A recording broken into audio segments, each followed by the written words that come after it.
指导老师是由赖彦儒老师所指导的。然后这是我们的主要报告的五大项目。第一个是绪论，第二个是文献探讨，再是研究方法、研究结果，还有结论与建议。然后首先呢，我们绪论里面有背景与动机和研究目的。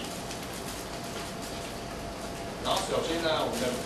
背景动机第一个就是环境。目前大家都知道电脑瞬息万变的发展嘛，一秒钟几百 MB 在进步，所以我们现在企业呢，它大部分都是把自己企业内部的系统和电脑资讯做相结合，所以现在电脑资讯和企业内资源的整合变得相当的重要。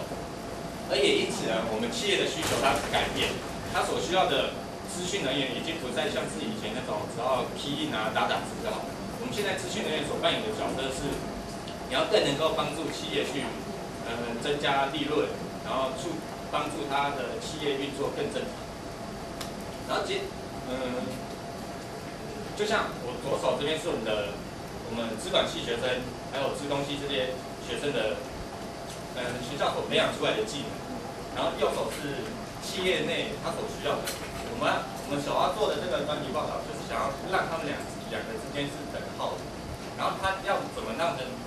他们等号，还有他们等号的内容是什么，就是我们想要探讨的项目。然后像以前啊，资讯人员通常都是由一些技术人员啊，或是管理阶级的人员，有的甚至是由不同领域的，就是他没有那些相关的基础来担任的。所以在企业运作的同时，它通常会有一些通病在，像是你太过于注重电脑科技，然后就忽略了它企业运作的一些项目啊流程，然后也有可能是你太过于注重商业利润，然后所以你缺乏一些电脑资讯的运用的那些流程。所以呢，在企业上，它普遍也就对那些资讯人员会有一些怨言。然后像国内学者林东清还有刘永志，他们就有提出4点。首先呢，就是4点通常是资讯人员所会犯的毛病。第一点就是太过于重视理论，然后缺乏实务经验。然后第二点就是他对于企业组织的流程运作不太清楚，然后再来就是对系统工具不够熟悉。然后最后就是他们缺乏和人沟通协调的能力，所以呢，我们要如何把自己的所具备的能力和企业需求能够搭上，就是很重要的一个项目。然后我们的研究目的就是像之前所说的，希望企业内部，不管是侦查部门啊，或是人力资源人员，他们能够有效的合理运用他们所征到的员工，把它放在合理的位置上，那个适才适任的效果。而当企业内部能够有效整合，每个员工都能够发挥自己最大的能力之后，他们的企业竞争力也就能够有所提升。然后再来就是我们产业界，像学校啊、教育界，就能够配合企业的发展，然后去训练、培养出对于企业真的需求的员工。而我们这种资讯、资工相关背景的学生，就可以提早做生涯规划，才能够让你出去的时候就能够学以致用，也不会让你有毕业就是失业的感觉。我们希望让你毕业就是找到工作的感觉。好，接下来是我们文献探讨，有这4个项目：资讯人员定义能力，还有系统维护人员，再来是技能，还有一些比较。首先就是这个图，大家都知道这是三角形。三角形最下面的重点就是它最下面是最后的、最基础的，所以他们最下面你一定要有相当庞大的专业知识、技术和能力作为你的基础。然后去从事一些上面比较高阶级的专业活动。而当你有足够的专业活动的经验之后，你就会有一些升迁的管道啊，就是当主管那种管理者角色。所以在这个图，我们最重要的就是你一定要有相当庞大的专业知识、技术和能力做你的基础。然后接下来就是系统维护人员嘛，在企业都把他们的各部门用系统来做整合之后。系统维护人员的角色变得相当的重要，像是你不同部门之间的整合，就要靠系统维护人员去沟通协调。就像我们前面有提到，沟通协调能力就是相当重要的嘛。你要能够和其他部门去沟通协调，然后去协调整合一些需要改进的地方。然后接下来就是你新进员工的培养和训练，因为你新进员工你一定不熟悉前一任维护人员所做的一些设定啊什么的，所以你在你在你在任的时候，你就要慢慢去培养和训练一些新技能的人才，让这个工作能够有效的衔接下去。啊，这像我们提到课程，其实像课程我们是要提一些美国计算机协会就是 ACM 所建议的6大课程类型。这6点就是人、模式、系统、资讯科技、企业组织和社会。首先人呢，就是我们前面所提到的，你要能够和一些不同部门啊、一些员工啊，能够有沟通协调的能力。然后模式就是你要能够用有基本的电脑运算逻辑能力去解决企业所产生的问题。然后系统的方面就是你要能够用系统的方法去分析问题，然后说再用模式去解决它。然后资讯科技就是因为你身处在这种资讯的社会嘛，资讯的企业，所以你要对目前现今所最流行的一些电脑资讯，你要能够了解、能够掌握。然后最好是呢，还能够有效的运用它在你的所担任的角色啊、职位里面，去帮助你的企业做更好的发展。然后企业组织就是你要对企业组织运作流程要有相当程度的了解，才能够有效的运用，才不会像之前所提到的，企业会觉得你有对企业里面的流程不太熟悉，所以运作起来会有一些问题存在。然后社会就是你在你所做的一些所作所为里面，你要对社会做一些负责任的动作，像是运用电脑科技啊，你可能会产生一些污染啊之类的，你可能就要对社会做一些补偿啊，你要有一些道德存在。接下来我们来讨论公众技能的架构。首先它分为3大类，分别是技术、商业还有系统，然后里面再各分为一些小项目。首先技术性就分为硬体和软体，硬体就是大家都知道的一些电脑主机啊，然后 keyboard 啊那些周边设备，然后软体就是电脑里面所存在一些系统程式啊，还有后端软体。然后商业性里面有功能、管理、社会。功能就是一些，比如你在银行内工作，就要对它里面的金融啊、会计你要有相当程度了解，可以有效的运作。比如说你只要会电脑就好。然后管理就是你要有领导的能力，去领导你一整个 team 来跟你一起做事情，一起运作。然后社会就是在管理的时候，你要一些运作、沟通、协调能力的时候，社会就是你还有一些人际关系的一些方面的问题，你要有所发挥。然后系统性，它最主要就是你要能够像我们之前提到的，用系统的观念去分析问题，然后最后把问题解决掉，然后对企业有所帮助。接下来我们来讨论一些差别。首先是国内厂商和国外驻台厂商的一些征才条件有哪些差别？我们经过一些文献的查阅之后，发现它是大部分是没有什么差别的。大家可能会觉得英文方面国外可能会相当注重，但是现今这个社会，英文已经基本上是我们的第2专长，语言专长，你一定要具备，所以他们也就不把条件列英文进去了，因为你一定要会了，这已经是基本配备，就像国文一样。接下来资讯和非资讯产业，资讯呢它会比较重视商业，然后非资讯产业它会商业和技术并重，为什么呢？因为资讯产业。它那个就像我们前面所提到的，资讯产业你最主要具备的基础一定是电脑知识，所以它也不把它列在里面。然后它相对的是反而注重商业，因为他们现在已经不要那种只会什么打电脑这种工程写程式，它能够有效的帮助企业运作赚钱，赚取更大的利润。而非资讯产业，因为它是非资讯的嘛，它对这方面可能会比较不熟，所以他们基本上还是把电脑技术列为一些重要的考量。好，那接下来我们请下一位同学。老师大家好，现在由我来为大家讲一下研究方法这一方面。那其实主要我们这个专题要研究的东西，就是我们会从网站上面几大人力网站去搜寻有关系统维护相关的这个人员的一些征才的资料，然后把那些资料做量化的工作来做分析。那主要我们用的方法是内容分析法。那其实内容分析法，其实光看它的标题就大概知道，我们是透过某一些内容来对它做分析。然后其实它是一种，就是利用站在客观和系统定量的叙述，然后把它就是把资料一些叙述性的资料变化成量的资料，然后由这些量的资料再去做分析，然后主要就是透过这些内容，然后我们做一些量，就是把它做成表格或者量化，然后直接做分析。然后其实它是一种科学方法，然后主要着重在量，把值变成量，然后我们再来做分析。对，这是主要内容分析法的一些定义。然后内容分析法其实有几个特性，然后它资料很多元，然后就像我刚刚讲，它是量和值并行的一个研究方法，然后是一种科学研究方法。那其实内容分析法它的来源有很多，有可能是个人的日志，或者是一些记录，像医疗记录啊，或者是一些成绩记录，这些都是有可能是内容分析法的一些资料来源。对，下一页。那其实内容分析法有优点也有缺点。那优点对我们来讲，其实就我们自己，我们大学生的话，其实内容分析法应该算蛮普遍的，因为其实内容分析法的优点最主要就是经济效益，就是有可能其实你在做一些研究比较深入的研究的话，其实你那一些资料来源是比较困难，有一些甚至会用到，就是说你那一些资料来源和你的议题是比较私人的话，那你可能就要去花金钱，或者是甚至另外一些管道才能得到。那其实内容分析法，我们只要透过一些日志文件，然后就可以得到，就像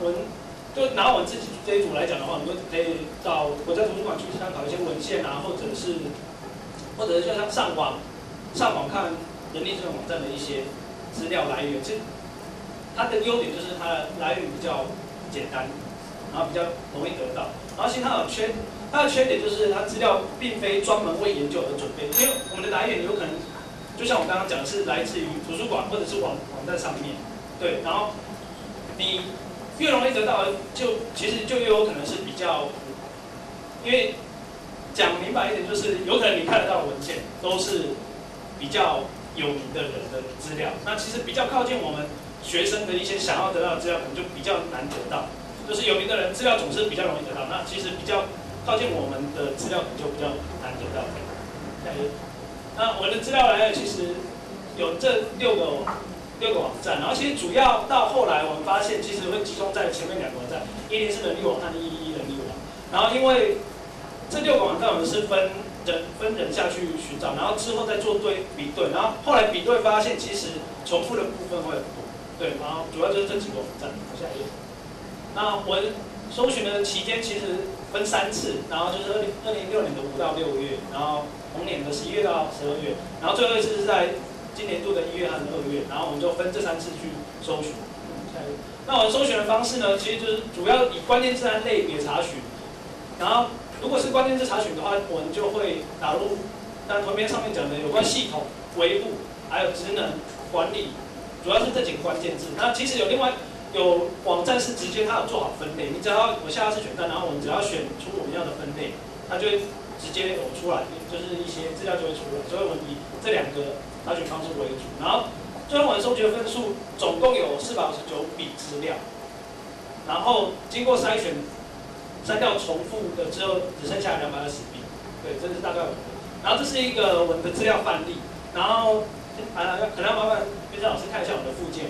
因为这个可能看不太清楚。然后我们是以104人力网上面的它的架构直接抠下来在这里。然后其实它上面有一些像是产业类别、员工、资本额，然后还有其实它主要自己已经有做一些分类。然后我们主要就是统整。那几个6大网站有出现过的栏位资料，然后再直接可以进去，然后大概就有一些专长啊、年龄啊，还有像学历要求啊、语言要求这一些，然后还有一些其他条件，对，像证照之类的，然后我们都会做好栏位，然后再 key 进去，然后后面我会讲解一下我们怎么 key 这个资料。好，下面，那这是我们编码的方式，就像是刚刚网站上面有年龄、学历、科系，我们就一样照打，然后其实有一些会复选，我们有2种形式，就是单选和复选。然后像单选高就像年龄我们有资料的话就会打1，然后直接 key 上年龄，然后没有的话我就给个0，然后后面就是给遗漏值，点就代表遗漏值。那像如果有复选的话，就是一样0，没有的话没有限制的话就打0，然后后面就点遗漏值这样。然后我复选的话就是打1，然后在那一个栏位上面再打1，那就代表复选。下一页，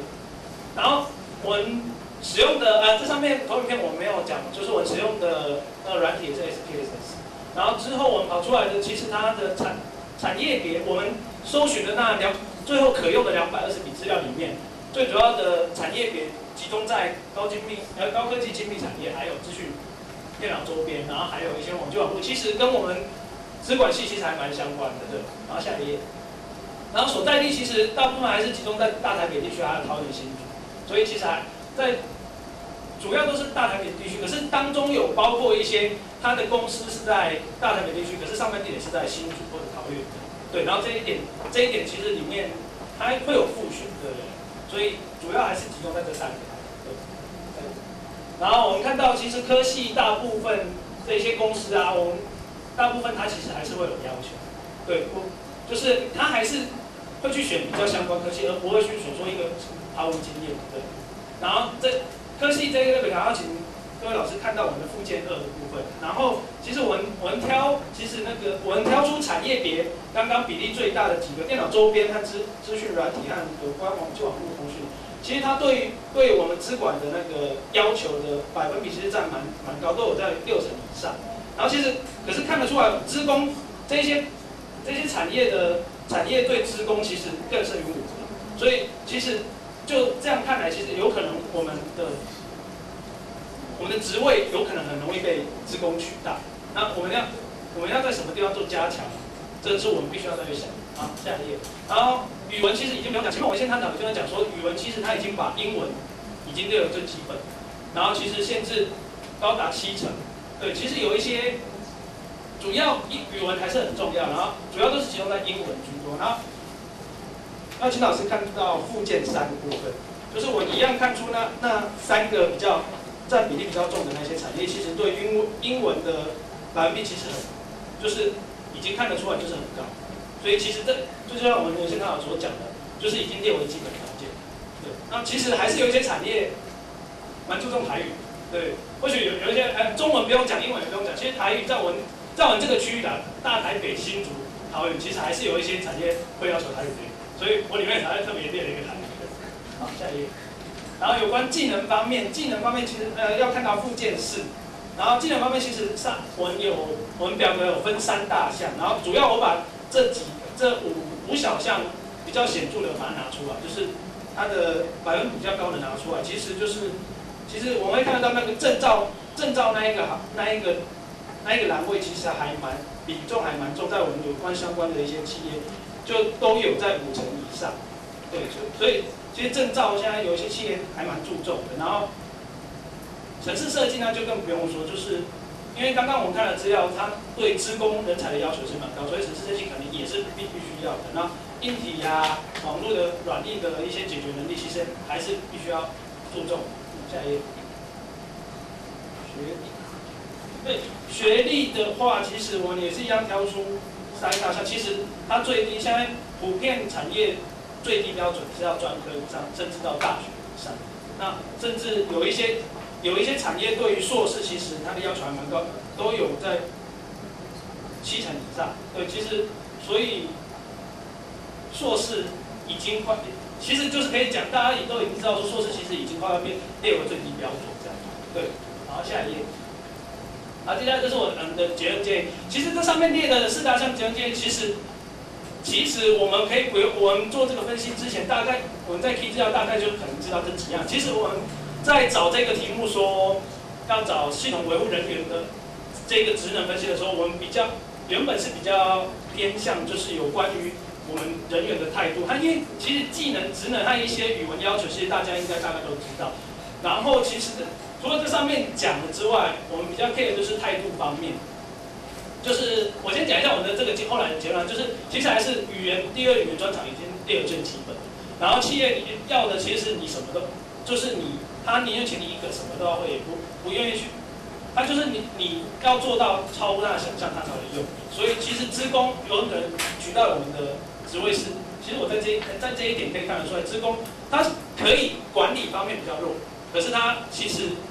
专长方面就赢过我们，所以我们很容易被资工给取代。然后相关科系比较吃香，可能有一些人会认为资管系的这个科系很容易被取代，其实可能脑浮现的那些人可能会取代我们这一些职位，可是其实企业还是比较会用有相关科系的人员。对，那学历还是占重点。那52跟15分这样，那他自己压15分钟，20分钟结束，超过时间。你下次12分有压吗？有12分已经压过了，然后15分有压吗？也压了。好。然后现在刚刚压的是20分钟的，就老师1分钟。好，请老师拜。好，简单一点，简单一点。在你这个统计调查的结果维护人员，系统维护人员占企业组织里面所有员工的比例有多少？系统维护人员占整个企业组织员工的比例。我们的调查的那一些资料，就是以系统维护人员，所以它出来的全部我们挑掉之后459笔挑掉之后的220，全部都会是系统维护人员。不是，我是说你在调查的时候，你有没有看过在企业有多少人啊？企业有多？你说对这个企业组织里面有多少人啊？你说就是所有的人员吗？对，企业组织里面人员有多少？然后你只有这个系统维护人员中间有占的比例啊。这一点我们倒是比较是没有去多嘛，因为我们搜寻的方面就只针对这个栏位。对。你有这个人员的话，有这个资讯这个系统的维护人员，可以知道他资讯人员有多少，有他资讯人员有多少，知道他企业组织的资讯化程度有多大，跟你们很大的关联。所以这个很重的东西把它忘记了。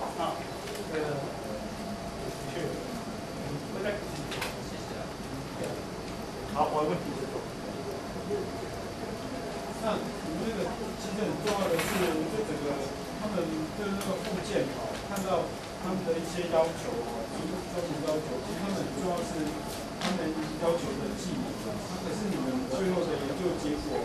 只是提到，就是说有没有限制技能，看你们的目标。对，因为我们的那个技能方面呢，它其实有分很多小项，然后因为我们的个数到最后剩下220题，然后其实那个个数出来的选项它的比例会几乎100%，就是100%，它个数只有1，因为上面有个数和100%。那如果你技能选项都小项全部出来的话，那它的值会变得就是1和100%，就可能看不出来。然后因为我们的那个复选题有分3个阶段，第一个就是我有分类就 OA， 或者是 OA 下面可能会有或者 Excel， 就是类似这种我有分层下去，然后最后我